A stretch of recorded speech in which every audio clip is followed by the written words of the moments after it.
Hello folks, finally the background footage of the Grey Knight is actually going to come in handy, which is nice because I do like Grey Knights and you all know that I like Grey Knights, and this might be something that is, shall we say, caught up in some sort of nostalgia for me, because this is the army that got me back into 40k when I first started university. It's the army that pulled me in.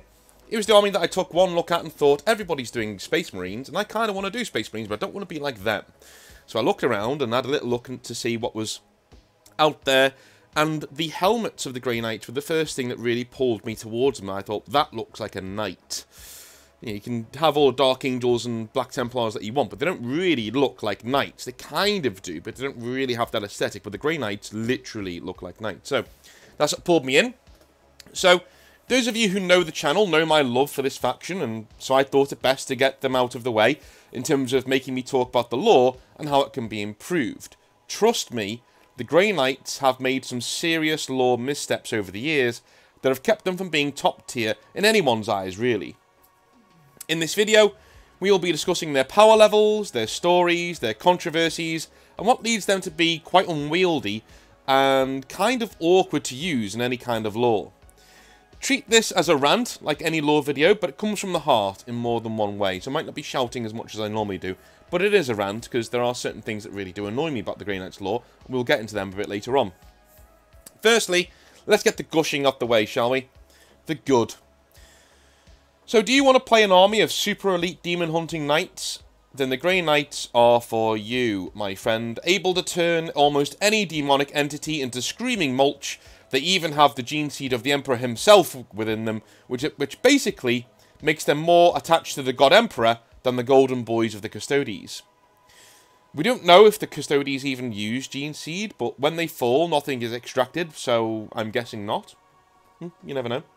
If you know, then put it in the comments down below, because I would like to actually know that. The art of the Grey Knight is also absolutely superb, gorgeous, and often shows them being what the Dark Angels should currently be in the setting. The Grey Knights look more like knights than the Black Templars or the Dark Angels, and whilst knight is right there in their name, you also have to admit that those other chapters deserve to at least look as much like knights as our boys in silver here. The Grey Knight characters are also fantastic both inside and outside of the lore. Castellan Crow wields a demon sword so powerful that it can smite stars and end the universe as we know it, but he refuses to use it and instead wields it as a normal power sword. That is the level of mental discipline we are talking about with the Grey Knights. Utterly incorruptible in a way that is kind of beyond comprehension. Caldor Drago is at once a massive plus that if done right could really put the Grey Knights on the map. Instead, he is, in my opinion, handled rather poorly, and we will go over that a little bit later. Thanks, Matt Ward. On a side note on Matt Ward, and I would try to do this around the 3-minute mark so I could swear a little bit. So the true bane of the Grey Knights is somebody called Matt Ward. He was a writer for Games Workshop back in the day. He wrote lots of army books, and I want no hate put his way as a person. That is not what we are here for. That is not what I want to be about. But his lore, for the most part, is kind of atrocious, especially when it comes to the Grey Knights. The Grey Knights were one army that he was given free remit with back in 3rd edition, and he wrote the Demon Hunters Codex, which has gone down as one of the most utterly broken codexes in anybody's memories. There have been more broken codexes in terms of actual rules. Leagues of Atan is one very recent example. But the reason why people don't like the Demon Hunters Codex so much is because not only are the rules broken, but the lore is completely insane. Matt Ward had a complete disdain for most things Chaos, and that came across in his writing. And so the Chaos antagonist, Mortarion, people like that, were made to look like absolute plebs in the Grey Knight Codex of that time, the Demon Hunters Codex. The Grey Knights were made to be looking super strong, and Drago did a lot of things in that codex that are considered to be absolutely beyond the pale stupid in terms of power. I agree. I do think that Matt Ward, essentially, in trying to build up the Grey Knights and show them to people in an amazing light, actually cut them off at the knees and made sure that a lot of people in the hobby would only ever dislike Grey Knights. I was literally playing in 7th and 8th edition, and people were still moaning about 3rd edition Grey Knights, to the point that they still hated Grey Knights for that reason. Morons, essentially. Absolute morons who can't understand the concept of time, and how things are rewritten over time. One of the main drawbacks of Grey Knights, in the current meta, in the current universe of 40k, is a direct symptom of the disease Matt Ward started in that book. And I'll go into that bit later on. I hold no personal animosity towards Matt Ward at all, but his writing leaves a lot to be desired. I applaud his passion, but I do not applaud, and I applaud his intention, but I do not applaud his results. They've really turned one of my favourite factions into a bit of a lol cow over the next 20 to 30 years. Draigo is an amazing character, however, and what most people don't seem to understand is that the Supreme Grandmaster of the Grey Knights should be ridiculously overpowered.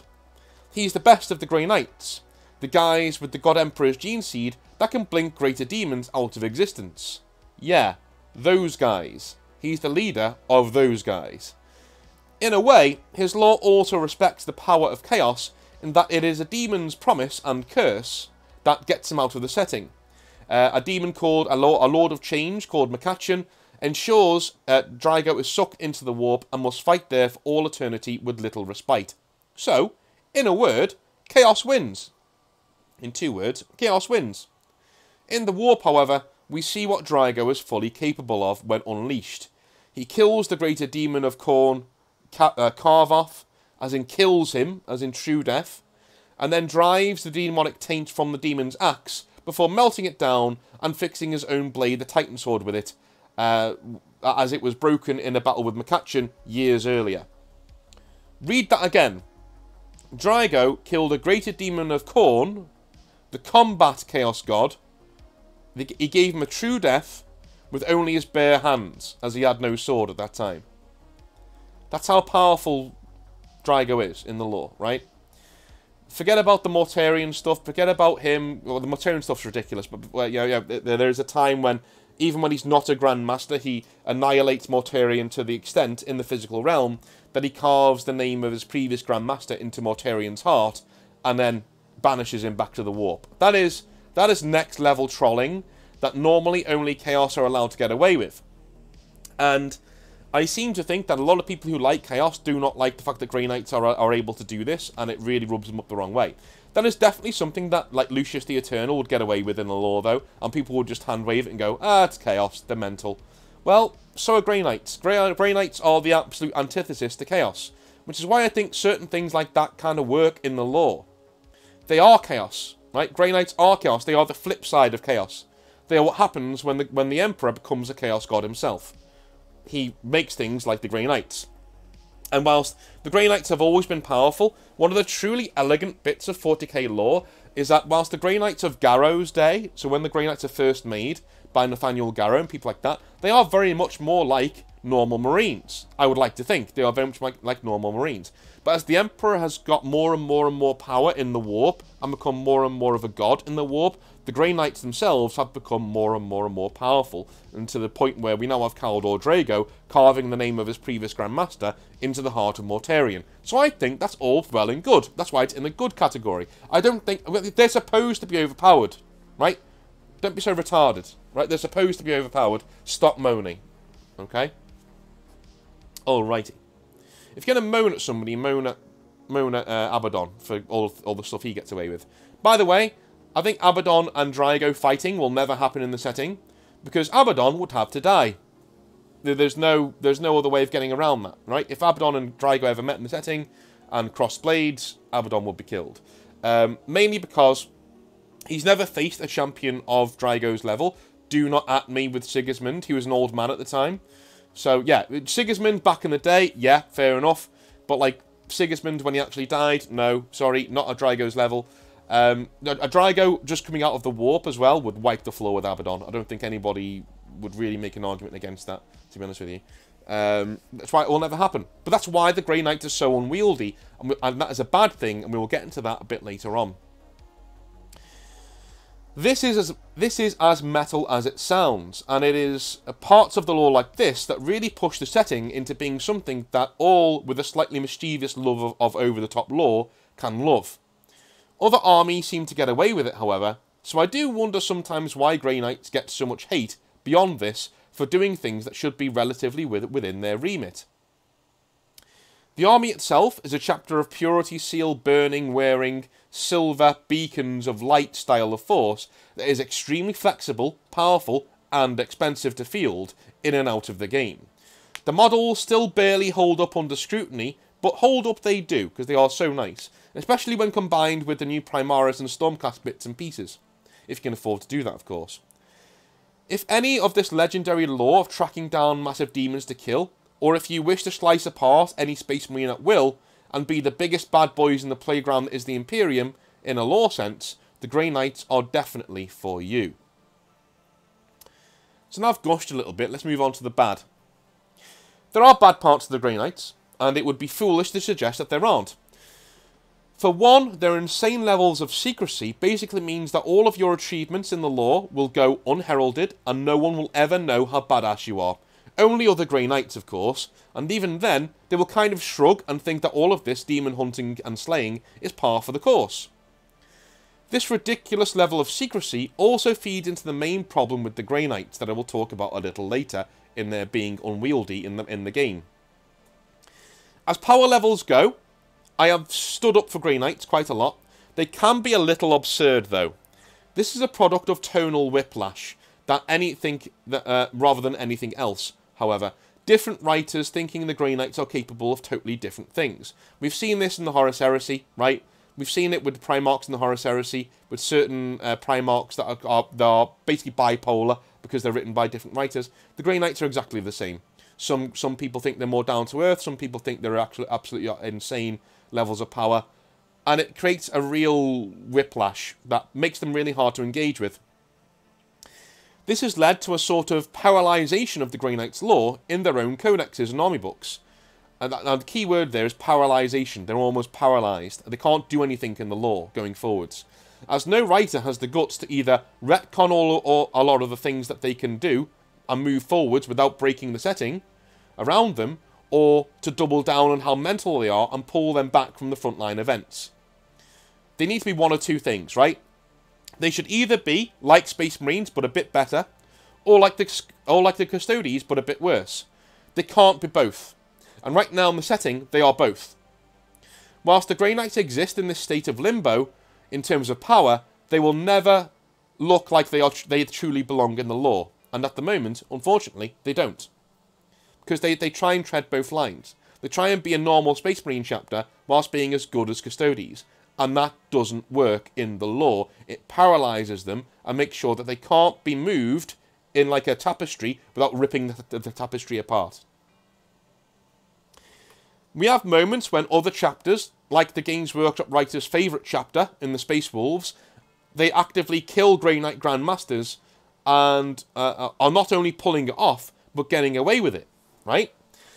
This is a complete fallacy of the lore and something that should be utterly retconned. It goes against every facet of Grey Knight lore, just to give the Space Wolves yet another moment to shine and stick their middle finger up at the rest of the lore and do what they want. And let's be honest, do they really need more of those moments? Of course they don't, right? But this is what I mean, the Grey Knights are so unwieldy. If the Grey Knights were pulled down in power level a little bit, it wouldn't be so ridiculous. You wouldn't be breaking the lore by giving the Space Wolves their little moments, right? Because Games Workshop writers always want to give Space Wolves their little moment, so that their fans can have their little, they can jerk themselves off a little bit more under the table in certain Games Workshops, right? That's literally where we are. You can't do anything against the Grey Knights without it breaking the lore because of how powerful they are. It also breaks down the facade of the Grey Knights being hard to kill or better than other Space Marines. Can you imagine Space Wolves trying this with the Custodes and getting away with it? Or the Ultramarines? Just bear in mind, the Ultramarines are just normal Space Marines. But there's no way the Space Wolves would try this with them, right? Because the Ultramarines are protected in the lore. I don't know why Grey Knights aren't, but there we go. There is the thing though. The Ultramarines are not as powerful as the Grey Knights. They're not. If Guilliman fell to Chaos, and the whole Grey Knights chapter arrayed and were outnumbered 10-1 by the Ultramarines, I would still have put my money on the Grey Knights, with Drago leading them, getting to Guilliman and cutting him down, even if it meant the destruction of most of their chapter. This is the power level of Grey Knights in the current lore, yet Space Wolves can just cut them down with impunity. It is one of the many reasons that I dislike that army, Space Wolves, with such a passion. They don't abide by the rules of their own setting, and I will get into that next week, next Tuesday. But this is why, also, the Grey Knights are kind of guilty of the same thing. They're unwieldy. You can't do anything with them without breaking the setting around them. Let's unpack that unwieldy notion, shall we? And finally, we come to the main problem that was caused by Matt Ward's feverish typing all those years ago. The Grey Knights do not resemble their army on the tabletop. If you read the Grey Knight lore and love what they are, then I'm sorry, that's not the army you are playing. It used to be, in the bad old days of 3rd edition Demon Hunters, but it is no longer the case. The army has been pulled into line with the wider power level of Warhammer 40,000, whilst the lore has not.